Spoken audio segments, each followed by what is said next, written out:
السلام علیکم ورحمۃ اللہ وبرکاتہ۔ آج ہے ہمارا ڈے 34 اور ہم پڑھ رہے ہیں سورۃ البقرہ کی تفسیر۔ اب ہم دیکھتے ہیں آگے۔ ایک مسلمان وزیر تھا جو منافق تھا، جس کو ہم غدار بھی کہتے ہیں۔ اس نے سوچا کہ ان کے سے بچنے کے لیے اور عہدے بڑے پانے کے لیے وہ پہلے ہی جا کے ان کے ساتھ مل گیا اور ان کو کہا کہ تم حملہ کرو، میں تمہارے ساتھ ہوں۔ اور اس نے ایسی سازش کی کہ ان کے ساتھ کی کہ ان کا خوش آمد ویلکم کیا اپنے شہر کے اندر، اپنے علاقے میں۔ مجھے سب سے بڑا عہدہ دینا چاہیے۔ اس لیے دیکھے جب دشمن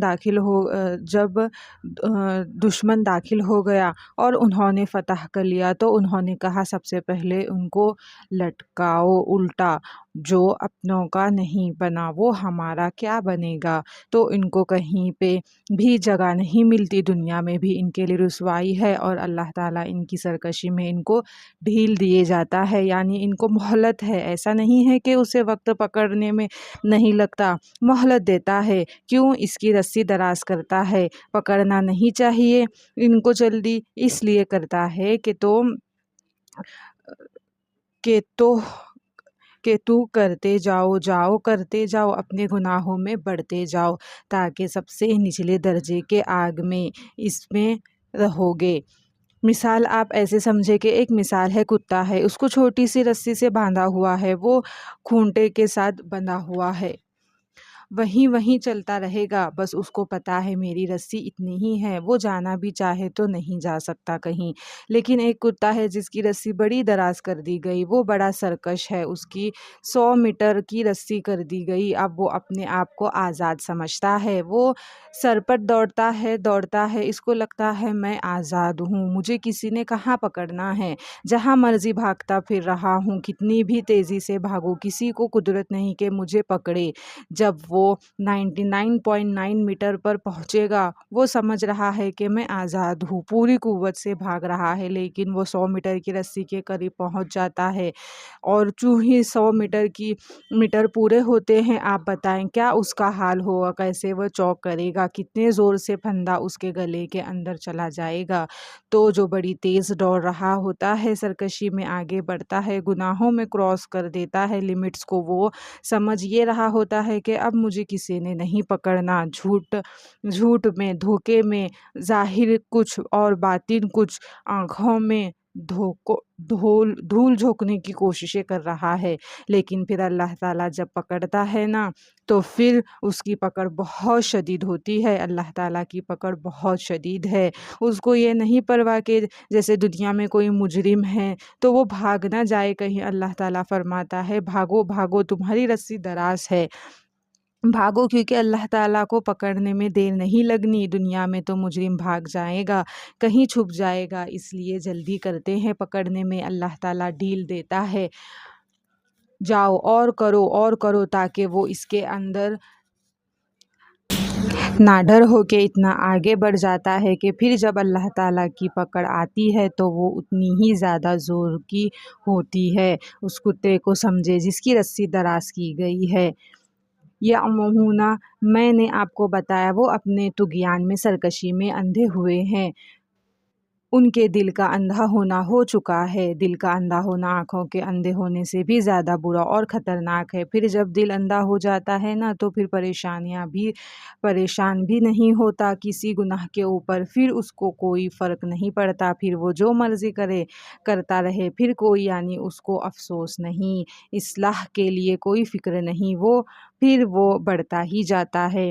اولئک الذین، یہی وہ لوگ ہیں کہ جن کا ذکر کیا گیا ہے، یہی وہ لوگ ہیں اشتروا الضلالۃ بالہدی، جنہوں نے خرید لی گمراہی بدلے ہدایت کے۔ کیا مطلب؟ یعنی اب دیکھیں، آپ کوئی چیز خریدتے ہیں کسی چیز کے بدلے، یعنی آپ نے مثلاً ایک کتاب خریدی تو پیسے دیے، اور پیسے کے بدلے آپ کو کتاب ملی، انہوں نے ہدایت دے دی اور گمراہی لے لی۔ کیسے آپ صلی اللہ علیہ وسلم آئے ان کے پاس، آپ صلی اللہ علیہ وسلم نے اللہ کا پیغام دیا، ہدایت ان کے پاس پہنچ گئی تھی، لیکن انہوں نے ہدایت کو چھوڑ دیا اور اس کے بدلے میں گمراہی لے لی۔ دونوں چیزوں سامنے ہیں۔ آپ دیکھیں ہر وقت ہمارے سامنے نیکی کا بھی اختیار آپشن، برائی کا بھی آپشن ہوتا ہے، ہدایت کا بھی راستہ ہے، گمراہی کا بھی ہے۔ ہدایت آ گئی، یہ قرآن آ گیا، رسول آ گئے، لیکن جس نے پھر بھی ہدایت کو چھوڑ کے اس کو چھوڑا اور الٹا جا کے گمراہی خرید لی، کس قدر برا سودا کیا اس نے۔ اور ہمارے سامنے کہیں ایسے آپشنز ہوتے ہیں، ہم ایک چیز کو چھوڑتے ہیں اور دوسری چیز کو لیتے ہیں۔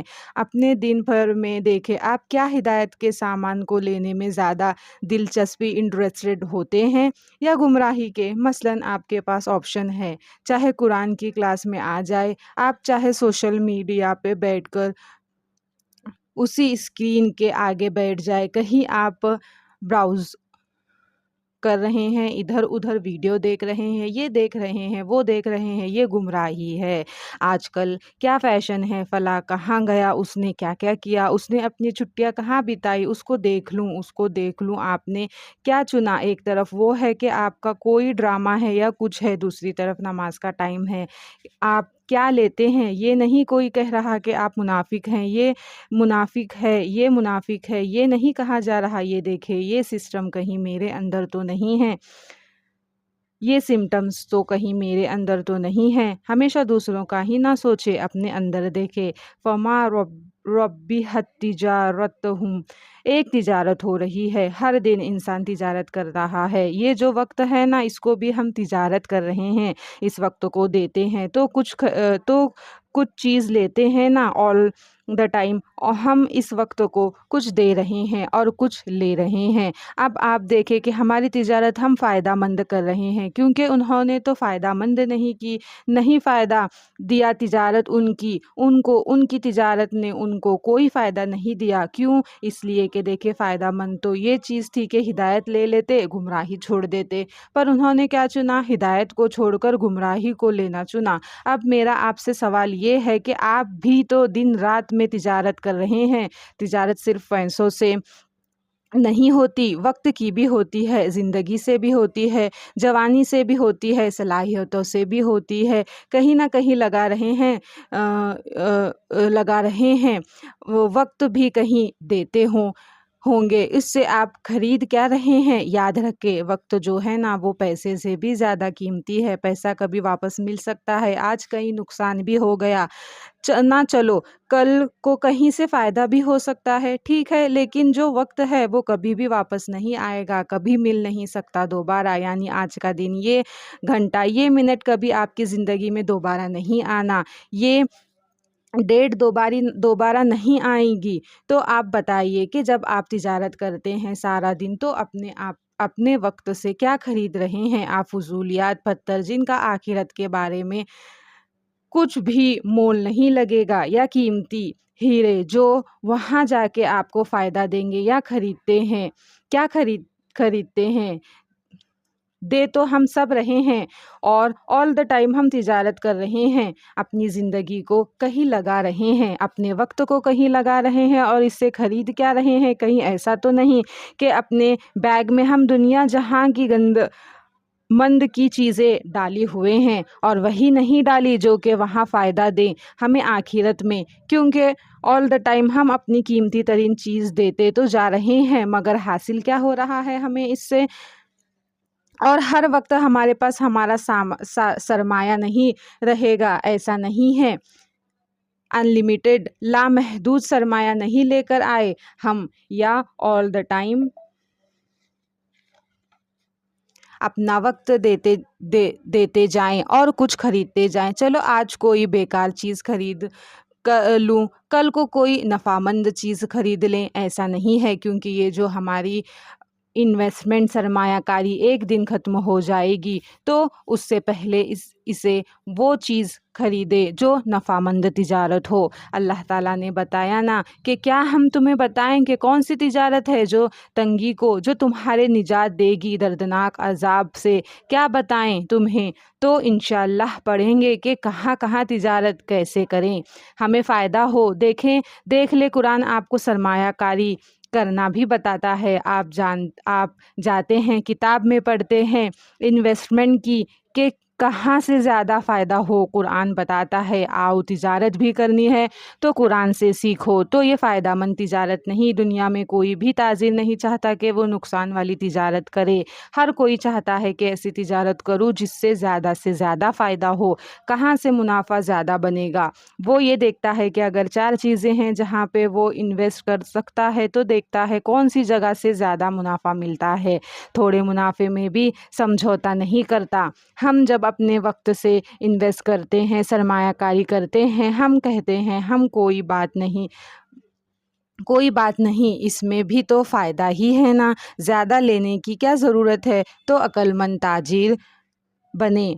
وما کانوا مہتدین، اور نہیں تھے وہ ہدایت پانے والے۔ یہ لوگ کبھی ہدایت نہیں پا سکتے، ایسے لوگ جو یہ صفات رکھتے ہوں، جن کے یہ حال ہو کہ وہ ہدایت دے کے گمراہی لے رہے ہیں، وہ کیسے ہدایت پائیں گے؟ آپ دیکھیں نا، آپ نے کہیں جانا ہے، وہ جوہر آپ کی منزل ہے وہ رائٹ سیدھے سائڈ پہ ہے، سیدھے جانے سے آئے گی، آپ نے لیفٹ لے لیا، لیفٹ ٹرن، ساری زندگی بھی آپ چلتے رہیں گے نا، آپ اس جگہ نہیں پہنچ سکتے، کیونکہ آپ نے ٹرن ہی غلط لیا ہے۔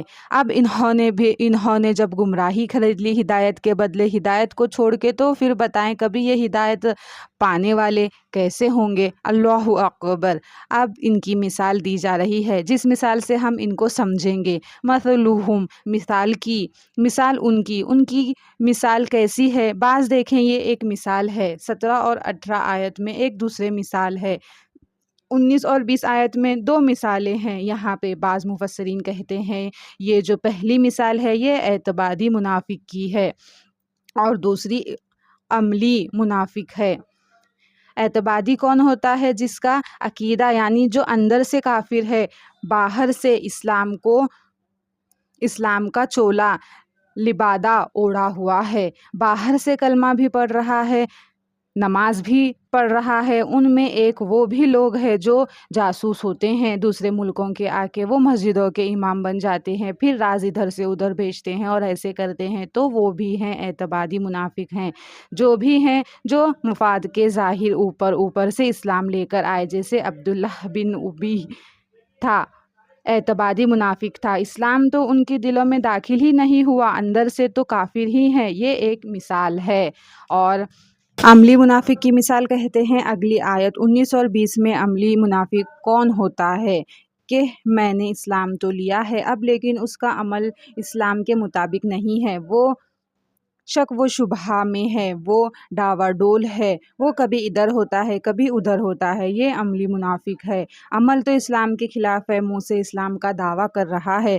تو دیکھتے ہیں، تو ہمارا سبق ہم یہیں پہ ختم کرتے ہیں۔ السلام علیکم ورحمۃ اللہ وبرکاتہ۔